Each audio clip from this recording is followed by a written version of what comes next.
ಪ್ರತಿದಿನ ಬೆಳಿಗ್ಗೆ ಎದ್ದ ತಕ್ಷಣ ನಿಮ್ಮ ಫೋನ್ ಹಿಡಿದು ವಾಟ್ಸಾಪ್, ಇನ್ಸ್ಟಾಗ್ರಾಮ್ ನೋಡ್ತೀರಾ? ಅದೇ ಹಳೆ ರಸ್ತೆ, ಅದೇ ಹಳೆ ಕೆಲಸ, ಅದೇ ಹಳೆ ಬೇಸರದ ದಿನಚರಿ. ನೀವು ಅಂದುಕೊಳ್ಳಬಹುದು, ನಾನು ನಾಳೆಯಿಂದ ನನ್ನ ಜೀವನವನ್ನು ಸಂಪೂರ್ಣವಾಗಿ ಬದಲಾಯಿಸುತ್ತೇನೆ ಅಂತ. ಆದರೆ ಯಾಕೆ ಬದಲಾಗುತ್ತಿಲ್ಲ? ನಿಮ್ಮ ಪ್ರಯತ್ನಗಳೆಲ್ಲ ಯಾಕೆ ವಿಫಲವಾಗುತ್ತಿವೆ? ಉತ್ತರ ಸರಳವಾಗಿದೆ: ನಿಮ್ಮ ಜೀವನ ನಿಮ್ಮ ಕಂಟ್ರೋಲ್ನಲ್ಲಿ ಇಲ್ಲ. ನಿಮ್ಮ ಬ್ರೈನ್ ಒಂದು ಕಂಪ್ಯೂಟರ್ ತರ ಕೆಲಸ ಮಾಡುತ್ತಿದೆ. ಅದು ನೀವು ಬಯಸಿದಂತೆ ನಡೆಯುತ್ತಿಲ್ಲ. ಬದಲಿಗೆ ಹಳೆಯ ಪ್ರೋಗ್ರಾಮಿಂಗ್ನಂತೆ ತಾನಾಗಿಯೇ ನಡೆಯುತ್ತಿದೆ. ವಿರಾಟ್ ಕೊಹ್ಲಿ, ಕ್ರಿಸ್ಟಿಯಾನೋ ರೊನಾಲ್ಡೋ ಅಂತಹ ದಿಗ್ಗಜರು ತಮ್ಮ ಜೀವನವನ್ನು ಹೇಗೆ ಟ್ರಾನ್ಸ್ಫಾರ್ಮ್ ಮಾಡಿಕೊಂಡರು ಗೊತ್ತಾ? ಅವರು ಕೇವಲ ಕಠಿಣ ಪರಿಶ್ರಮ ಪಡಲಿಲ್ಲ. ಬದಲಿಗೆ ತಮ್ಮ ಮೈಂಡ್ನ ಸೋರ್ಸ್ ಕೋಡ್ನೇ ಬದಲಾಯಿಸಿದರು. ಇವತ್ತು ನಾನು ನಿಮಗೆ ಹೇಳುವ ವಿಷಯಗಳು ನಿಮ್ಮ ಇಡೀ ಜೀವನದ ನಕ್ಷೆಯನ್ನೇ ಬದಲಾಯಿಸಬಹುದು. ಈ ವಿಡಿಯೋವನ್ನು ಬೇರೆ ಸಾಮಾನ್ಯ ವಿಡಿಯೋಗಳಂತೆ ನೋಡಬೇಡಿ. ನೀವು ಈ ವಿಡಿಯೋವನ್ನು ಮಧ್ಯದಲ್ಲಿ ಬಿಟ್ಟು ಹೋಗುವುದಾದರೆ ಈಗಲೇ ಹೋಗಬಹುದು, ಯಾವುದೇ ತೊಂದರೆಯಿಲ್ಲ. ಆದರೆ ನೀವು ನಿಜಕ್ಕೂ ನಿಮ್ಮ ಜೀವನದಲ್ಲಿ ಒಂದು ದೊಡ್ಡ ಬದಲಾವಣೆಯನ್ನು ಬಯಸುತ್ತಿದ್ದರೆ ಈ ಮುಂದಿನ 10 ನಿಮಿಷ ನಿಮ್ಮ ಇಡೀ ಭವಿಷ್ಯವನ್ನೇ ಬದಲಿಸಬಲ್ಲದು. ಬನ್ನಿ, ಇವತ್ತಿನಿಂದಲೇ ನಿಮ್ಮ ಜೀವನದ ಹೊಸ ಅಧ್ಯಾಯವನ್ನು ಶುರು ಮಾಡೋಣ. ನಿಮ್ಮ ಮೈಂಡ್ನಲ್ಲಿರೋ 95% ಸಬ್ಕಾನ್ಷಿಯಸ್ ಪ್ರೋಗ್ರಾಂ ನಿಮ್ಮನ್ನು ಹಳೆಯ ಹ್ಯಾಬಿಟ್ಸ್ಗಳ ಕಡೆಗೆ ಬಲವಂತವಾಗಿ ಎಳೆಯುತ್ತಿದೆ. ನೀವು ನಿಮ್ಮ 5% ಕಾನ್ಷಿಯಸ್ ಮೈಂಡ್ನಿಂದ ಎಷ್ಟು ಹೋರಾಡಿದರೂ ಆ 95% ಶತ್ರು ತುಂಬಾ ಬಲಶಾಲಿ. ಹೋರಾಡಬೇಡಿ, ಗೆಳೆತನ ಮಾಡಿಕೊಳ್ಳಿ. ಹೇಗೆ?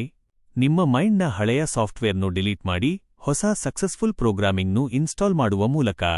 2012ರಲ್ಲಿ ವಿರಾಟ್ ಕೊಹ್ಲಿ ತಮ್ಮ ಫಿಟ್ನೆಸ್ ಬಗ್ಗೆ ಅತೃಪ್ತರಾಗಿದ್ದರು. ಆಗ ಅವರು ಮಾಡಿದ್ದು ಕೇವಲ ದೈಹಿಕ ವ್ಯಾಯಾಮವಲ್ಲ, ಅವರ ಸಂಪೂರ್ಣ ಮೈಂಡ್ಸೆಟ್ ಅನ್ನು ಬದಲಾಯಿಸಿದರು. ಮನುಷ್ಯನನ್ನು ನೀವು ಪ್ರಾಣಿಗಳ ಮಧ್ಯೆ ಬಿಟ್ಟರೆ ಅವನು ಪ್ರಾಣಿಯಾಗುತ್ತಾನೆ, ಮನುಷ್ಯರ ಮಧ್ಯೆ ಬಿಟ್ಟರೆ ಮನುಷ್ಯನಾಗುತ್ತಾನೆ. ಅಂದರೆ ನೀವು ಪ್ರತಿದಿನ ಏನು ಕೇಳುತ್ತೀರಾ, ಏನು ಓದುತ್ತೀರಾ, ಯಾರ ಜೊತೆ ಇರುತ್ತೀರಾ, ಅದೇ ನಿಮ್ಮನ್ನು ನಿರ್ಧರಿಸುತ್ತದೆ. ನಿಮ್ಮ ಬ್ರೈನ್ 1000 ಸುಳ್ಳುಗಳನ್ನು ನಿಜವೆಂದು ನಂಬಿ ಕೂತಿದೆ. ಆ ಸುಳ್ಳುಗಳ ಮೇಲೆ ನೀವು ನಿಮ್ಮ ಲೈಫ್ ಅನ್ನು ಕಟ್ಟಿದ್ದೀರಿ.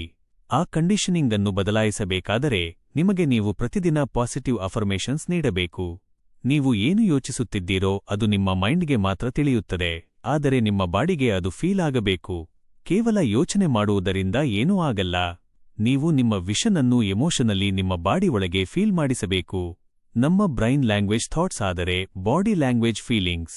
ಯಾವುದಾದರೂ ಒಂದು ರುಚಿಯಾದ ತಿನಿಸು ಕಂಡಾಗ ನಿಮಗೆ ಹೇಗೆ ಹಸಿವಾಗುತ್ತದೋ ಅದೇ ತರಹದ ತೀವ್ರವಾದ ಹಸಿವು ನಿಮ್ಮ ಗುರಿಯ ಬಗ್ಗೆ ನಿಮ್ಮಲ್ಲಿರಬೇಕು. ವಿರಾಟ್ ಕೊಹ್ಲಿ ಮೈದಾನದಲ್ಲಿ ಬೌಲರ್ ಅನ್ನು ಹೊಡೆಯುವ ಮುನ್ನ ಅದನ್ನು ಮೈಂಡ್ನಲ್ಲಿ ವಿಶ್ವಲೈಸ್ ಮಾಡುತ್ತಿದ್ದರು, ಆ ಎಮೋಷನ್ ಅನ್ನು ಫೀಲ್ ಮಾಡುತ್ತಿದ್ದರು. ಅದೇ ರೀತಿ ನೀವು ಪ್ರತಿದಿನ ನಿಮ್ಮ ಗುರಿಯನ್ನು ತಲುಪಿದಂತೆ ಫೀಲ್ ಮಾಡಿ. ನೀವು ನಿಮ್ಮನ್ನು ನಾನು ಟ್ಯಾಲೆಂಟೆಡ್, ನಾನು ಡಿಸಿಪ್ಲಿನ್ಡ್ ಎಂದು ಕರೆದುಕೊಳ್ಳಿ. ನಿಮ್ಮ ಶಬ್ದಗಳು ಮಂತ್ರದಂತೆ ಕೆಲಸ ಮಾಡುತ್ತವೆ. ನಿಮ್ಮ ಶಬ್ದಗಳೇ ನಿಮ್ಮ ಶಕ್ತಿ. ನೀವು ನಿಮ್ಮ ಬಗ್ಗೆ ಏನು ಹೇಳುತ್ತೀರೋ ಅದೇ ನಿಮ್ಮ ಸತ್ಯವಾಗುತ್ತದೆ. ನಿಮ್ಮ ಲೈಫಲ್ಲಿ ಏನೆಲ್ಲ ಆಗುತ್ತೋ ಅದರ ರಿಯಾಕ್ಷನ್ ನಿಮ್ಮ ಸೆಲ್ಫ್ ಟಾಕ್ ಇಂದಾನೆ ಬರುತ್ತದೆ. ನನಗೆ ಆಗಲ್ಲ, ನಾನು ವೀಕ್, ನನಗೆ ಬೆಳಿಗ್ಗೆ ಏಳಲು ಆಗಲ್ಲ ಎಂದು ಹೇಳುವುದನ್ನು ಇವತ್ತೇ ನಿಲ್ಲಿಸಿ. ಬದಲಿಗೆ ನಾನು ಚಾಂಪಿಯನ್, ನಾನು ಹಾರ್ಡ್ ವರ್ಕಿಂಗ್ ಎಂದು ದಿನಕ್ಕೆ ಕನಿಷ್ಠ 15 ನಿಮಿಷ ನಿಮ್ಮ ಮೈಂಡ್ ಅನ್ನು ಟ್ಯೂನ್ ಮಾಡಿ. ಬೆಳಿಗ್ಗೆ ಎದ್ದಾಗ ಮತ್ತು ರಾತ್ರಿ ಮಲಗುವ ಮುನ್ನ ಇದನ್ನು ಮಾಡಿ. ಇದನ್ನು 21 ದಿನಗಳ ಕಾಲ ಫೀಲ್ ಮಾಡುತ್ತಾ ಬರೆಯಿರಿ ಅಥವಾ ಹೇಳಿ. ನಿಮ್ಮ ಬ್ರೈನ್ ಅದನ್ನು ನಂಬಲು ಶುರು ಮಾಡುತ್ತದೆ.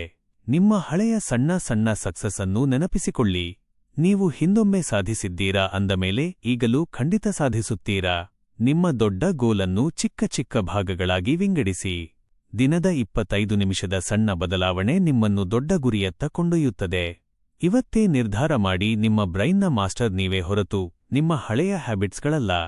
ನಿಮ್ಮ ಶಿಸ್ತು, ನಿಮ್ಮ ಪರಿಶ್ರಮ ಮತ್ತು ನಿಮ್ಮ ಸಕಾರಾತ್ಮಕ ಚಿಂತನೆಯೇ ನಿಮ್ಮನ್ನು ಯಶಸ್ಸಿನ ಶಿಖರಕ್ಕೆ ಕರೆದೊಯ್ಯುತ್ತದೆ. Speech motivation 09. Like, comment, subscribe, share.